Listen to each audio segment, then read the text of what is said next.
Liam woke up to an ungodly screeching sound outside his bedroom window. It wasn't the usual early morning leaf blower or the distant barking of Mrs. Henderson's yappy Pomeranian. This was something different, something worse. As he groggily got out of bed and peered outside, he saw the problem. A silver sedan was stuck halfway over a fresh speed bump, its front bumper scraping the asphalt as the driver revved hopelessly. Liam rubbed his eyes, convinced he was still dreaming. The street looked like a poorly thought-out obstacle course. At least 4 massive speed bumps had appeared overnight, spaced so awkwardly that even a bicycle would struggle to clear them smoothly. A jogger miscalculated his stride and tripped over one, barely catching himself before face-planting. Further down, the UPS driver stood outside his truck, hands on his hips, glaring at the ridiculous roadblock that had just turned his delivery route into a nightmare. This made no sense. As the official head of road safety for the HOA, Liam would have known about any new road modifications. But no emails, no warnings, no discussions, just these monstrous lumps of asphalt that had materialized overnight like some cruel joke. He threw on a jacket and stomped outside. By the time Liam reached Main Street, a small crowd had already gathered. His neighbor, Tom, who owned a low-riding sports car, was seething. "This is ridiculous. My car barely cleared the first one. I'm not risking another." Meanwhile, Mr. Jenkins, the neighborhood's resident cranky old man, was shaking his cane at the road as if it had personally wronged him. "This is vandalism," he declared. Liam knew one thing for sure. Someone had a lot of explaining to do. Chapter 2. The Smug HOA President. Margaret looked entirely too pleased with herself as she sipped from a floral teacup behind the HOA office desk. Liam had stormed into the room, determined to get answers, but the sight of her smug expression only made his blood pressure spike. "Oh, Liam," she said sweetly, setting her cup down. "I was wondering when you'd stop by. Have you seen the wonderful improvements we've made?"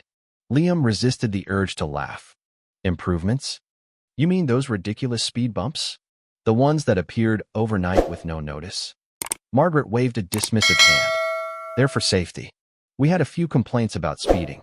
Liam took a deep breath. "And did you get approval from the city? Or, the road safety committee?" He gestured toward himself. The person actually in charge of road safety?" Margaret smiled that condescending HOA smile, the kind that said, "Oh, you sweet, naive fool." "Liam, not everything requires a bureaucratic headache. Sometimes leadership is about taking initiative." Liam clenched his jaw. "You hired someone without permits, didn't you?" Margaret feigned offense. "I wouldn't say without permits." She sighed and leaned back. "Fine, maybe we skipped a few steps. But honestly, the neighborhood will adjust. It's just a matter of getting used to them." Liam could already picture the lawsuits piling up. "Margaret, you cannot just throw up speed bumps without approval. This is illegal. They don't meet city code, and they're already causing problems." Margaret shrugged. "Well, if there are complaints, people can file them through the proper channels." Liam felt his eye twitch. "You mean the channels that you oversee?" "Exactly," she smiled. Liam exhaled sharply. He wasn't going to get anywhere arguing with Margaret.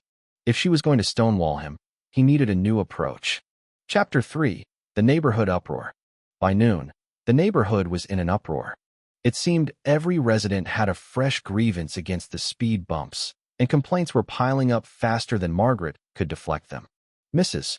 Jenkins, Mr. Jenkins' wife, showed up with a walker and a scowl.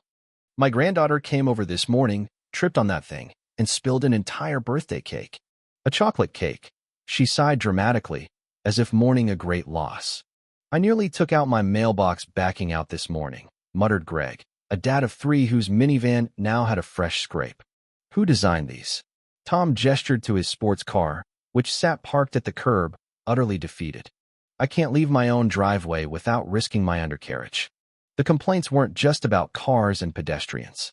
A kid on a skateboard attempted to roll over one of the bumps, only to go airborne and land spectacularly in a bush. His mother, understandably, was livid. Liam knew he had the momentum he needed. "Look," he told the gathered neighbors, "Margaret thinks we'll just get used to these, but they're illegal, unsafe, and a disaster waiting to happen." Mr. Jenkins jabbed his cane toward the HOA office. "So what are we going to do about it?" Liam cracked his knuckles. "Oh, don't worry. I've got a plan. Chapter 4. The Investigation. Liam spent the afternoon knee-deep in road ordinances, HOA bylaws, and city traffic regulations. If there was one thing Margaret didn't count on, it was the fact that he actually enjoyed this kind of stuff. He scrolled through the city's online database, cross-referencing every speed bump regulation he could find. It didn't take long to confirm what he already suspected. All speed modifications required city approval. Not only that, but they had to meet a list of requirements, height restrictions, visibility standards, placement rules, none of which Margaret's speed bumps complied with. This wasn't just a procedural issue, it was a legal one. He dialed the Department of Public Works. After being transferred 3 times, he finally reached someone who could confirm what he already knew.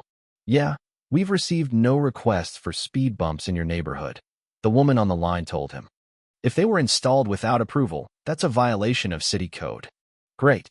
What's the process for having them removed? Well, she said, clicking on her keyboard. Normally, we'd issue a notice to the responsible party and give them 30 days to fix it.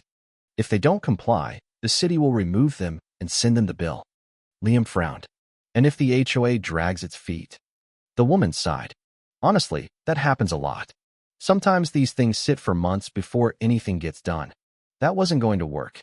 Margaret would stall until the complaints died down, and by then, people would just accept the bumps as an inconvenient fact of life.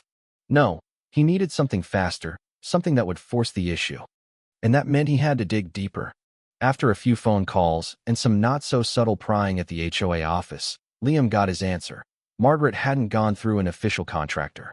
She'd hired a budget paving crew, one with no business license, no insurance, and, judging by their shoddy work, no real qualifications. Bingo. If he could prove that, Margaret wouldn't just be facing HOA backlash. She'd be on the hook for the entire mess personally. Chapter 5. The Midnight Reconnaissance. That night, Liam met up with Tom for a little reconnaissance. Tom, still bitter about his sports car's impending doom, had enthusiastically volunteered. I just don't get it, Tom whispered as they crouched behind a bush near the largest speed bump. Why go through all this trouble? Was Margaret just that bored? She wants control, Liam murmured back. HOA presidents love making rules. And the more things they fix, the more they feel like they're doing something important. Tom nodded.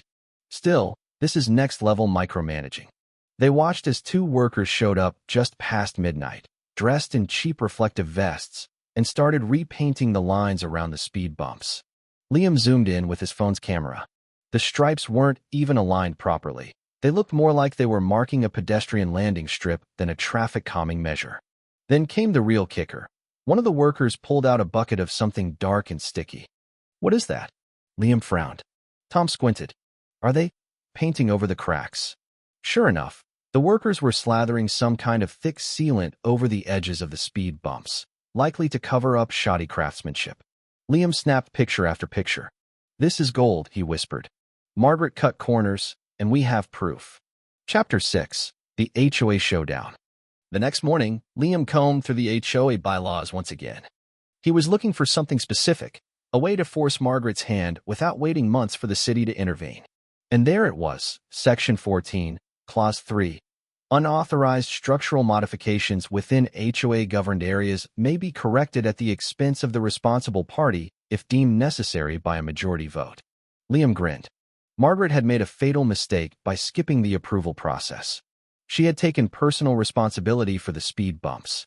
If he could get enough residents on board, they could vote to remove them immediately, and she'd be the one footing the bill. Now, he just had to make sure the vote went his way. Chapter 7. The Meeting. The HOA meeting was standing room only. People had turned up in force, many of them armed with photos, complaints, and, Liam was fairly certain, at least one poorly concealed air horn. The tension in the room was thick enough to cut with a knife.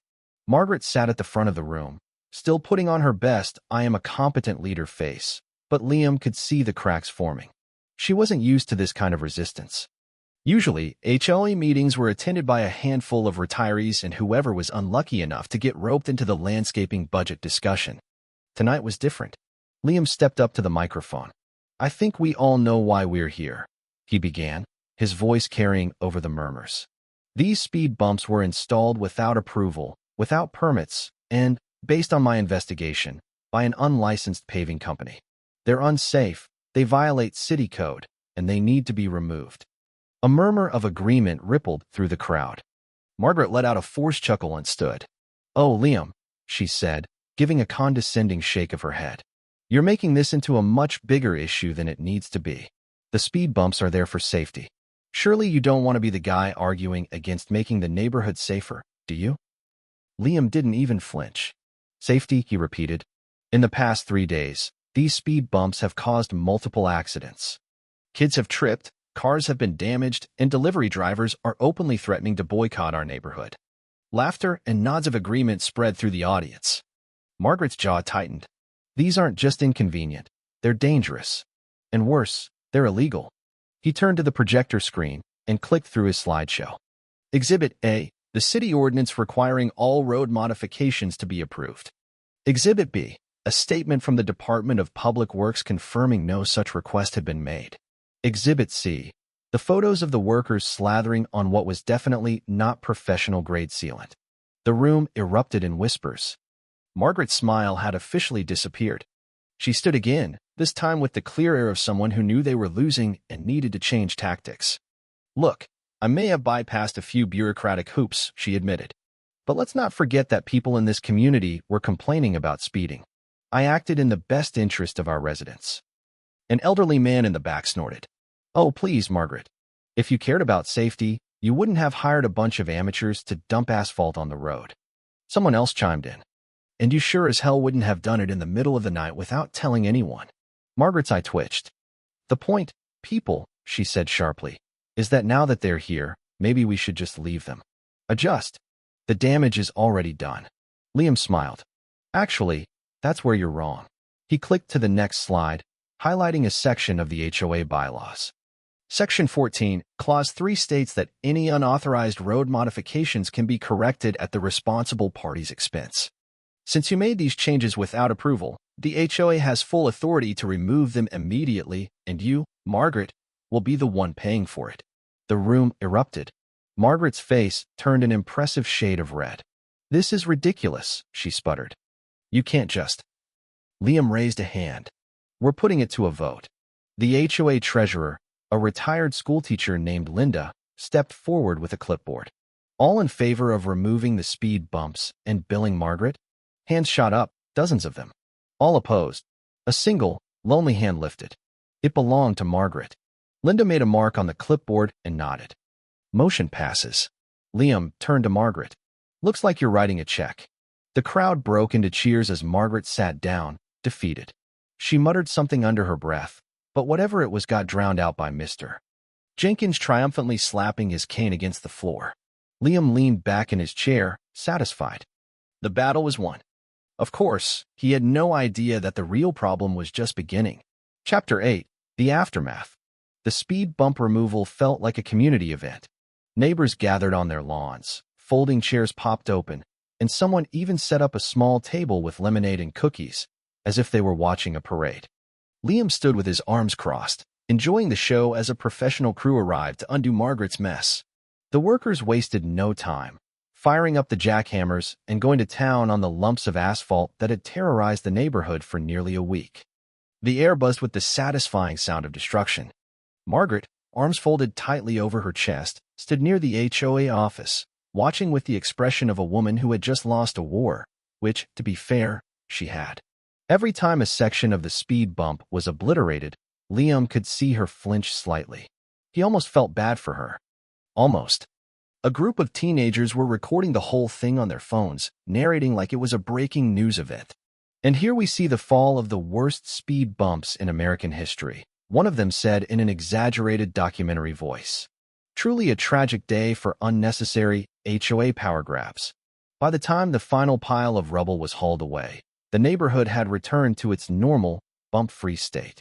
The people cheered, Margaret stormed off, and Liam took a deep breath, feeling the sweet satisfaction of victory. At least for about 5 minutes. Because that was when Greg, the minivan dad, wandered over, frowning at the fresh patches of asphalt. Is it just me? Or does the road already look kind of rough?" Liam's stomach sank.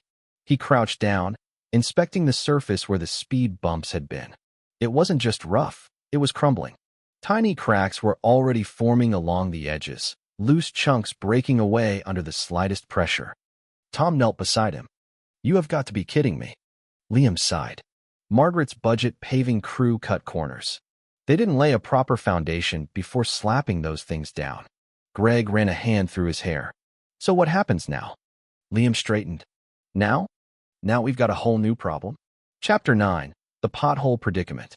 Rumors of Margaret stepping down from the HOA started swirling almost immediately.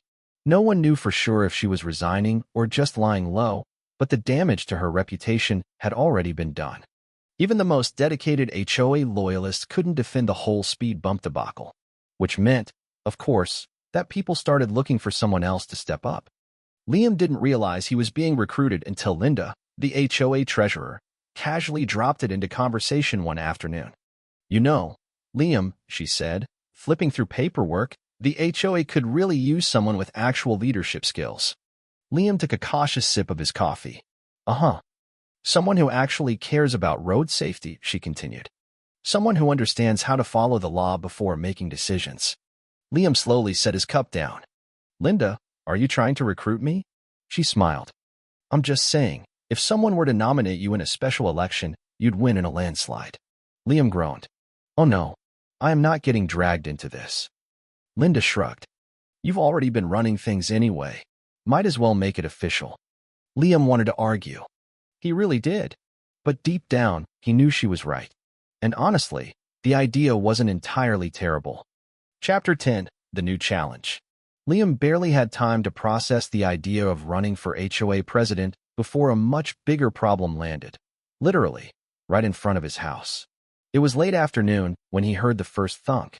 At first, he thought it was just a passing truck. Then came another. And another. Liam stepped outside and froze. Potholes. Dozens of them, right where the speed bumps had been. One of them was so deep, a stray soccer ball had rolled into it and disappeared. Tom, who had also just walked outside, took one look at the mess and let out a low whistle. "Well, that's impressive." Greg, the minivan dad, groaned. "Great. First speed bumps, now craters." Liam already knew what had happened. When the cheap paving crew installed the speed bumps, they hadn't prepped the road properly. And when the bumps were removed, it left behind weak, unstable asphalt. Now, the entire street was falling apart. This wasn't just an inconvenience. This was a major problem. Liam ran a hand over his face. "This is going to be expensive." Greg sighed. "So what do we do?" Tom smirked. "Well, HOA President Liam should probably handle it." Liam groaned. "I hate you." Tom clapped him on the back. "Congrats, buddy. Looks like you just got yourself re-elected." Liam stared at the growing potholes, already knowing what came next. The battle for road safety was far from over. Chapter 11. The Election. The rumors about Liam stepping up as the new HOA president spread like wildfire. It wasn't long before Linda, the HOA treasurer, officially nominated him during an emergency meeting. The neighborhood, still reeling from the speed bump fiasco and now facing the pothole crisis, was desperate for someone to take charge. Liam's name was met with enthusiastic applause, and before he could even protest, the vote was cast. He won by a landslide. Liam stood at the front of the room, feeling a mix of pride and dread. "All right," he said, addressing the crowd. "I'll do my best to fix this mess, but I need everyone's cooperation. This isn't going to be easy, and it's not going to be cheap." The room erupted in murmurs. "How bad is it?" someone shouted from the back. Liam sighed. "Bad. The road wasn't prepped properly before the speed bumps were installed. Now that they're gone, the asphalt is crumbling. We're looking at a complete road resurfacing." The crowd groaned. "How much is that going to cost?" Greg asked, his voice tinged with anxiety. "I don't have exact numbers yet," Liam admitted, "but it's going to be expensive. We'll need to hire a professional paving company, and we'll have to get the city involved to make sure everything is up to code." Margaret, who had been sitting quietly in the corner, finally spoke up. "This is exactly why I tried to handle things myself," she said, her voice dripping with bitterness. "The bureaucracy is a nightmare." Liam shot her a sharp look. "Margaret, with all due respect, your handling things is what got us into this mess. We're going to do things the right way this time." The room erupted in applause, and Margaret sank back into her seat, defeated. Chapter 12. The Road to Recovery.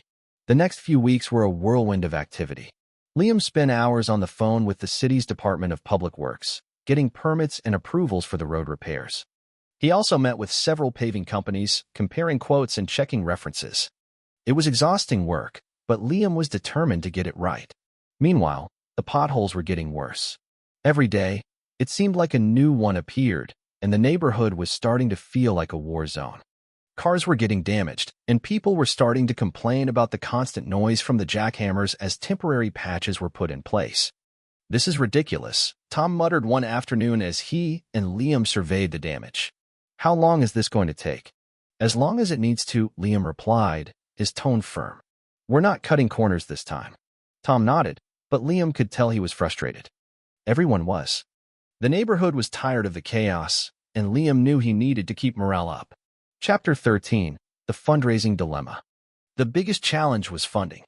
The HOA's budget was already stretched thin, and the cost of the road repairs was going to be astronomical. Liam knew they needed to raise money, but he wasn't sure how. "We could do a fundraiser," Linda suggested during one of their planning meetings.